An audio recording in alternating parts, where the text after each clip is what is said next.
Dinala ng pamunuan ng Galilee Worship Center ang Wailing Wall ng Israel sa bayan ng Bustos, Bulacan. Ang Wailing Wall ay isang sagradong atraksyon ng Israel na bahagi ng ancient limestone wall ng lumang siyudad ng Jerusalem kung saan dinarayo para maging dalanginan. Kaya naman good news ito sa mga Pilipino dahil mayroon na ito sa Pilipinas. Ayon sa may-ari na si Narciso Perez, naudyokan siyang magpatayo ng Wailing Wall matapos sa kanyang pagbisita sa Israel. Kuya Narsing na maglagay ng Wailing Wall, oras na dinig ko yon, kaagad na ako ay nagpagawa ng Wailing Wall.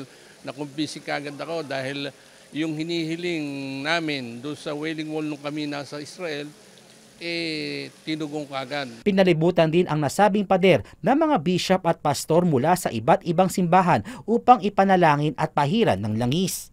Ayon kay Pastor Alex Tinsay, kailangan panatilihin ng publiko ang kabanalan at pagiging sagrado ng lugar at hindi lamang basta maging tourist attraction.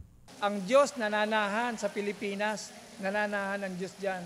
Ang panalangin dyan ay diringgin ng Panginoon. Isa lang naman po ang adhikain po talaga ng Galilee Worship Center, mailapit ang tao sa Panginoon. Kasya dito ang 1,000 bisita kung saan maaaring ilagay ang inyong mga dasal at kahilingan sa isang kapirasong papel at iipit sa Wailing Wall.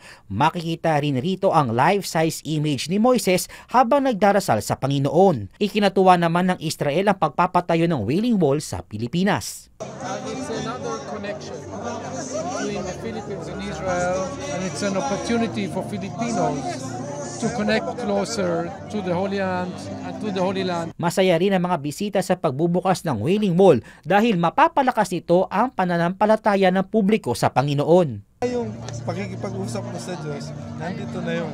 Kasi yun ang pinakamahalaga sa lahat. Nagagalak po ako na hindi na kinakailangan dumayo pa sa napakalayo.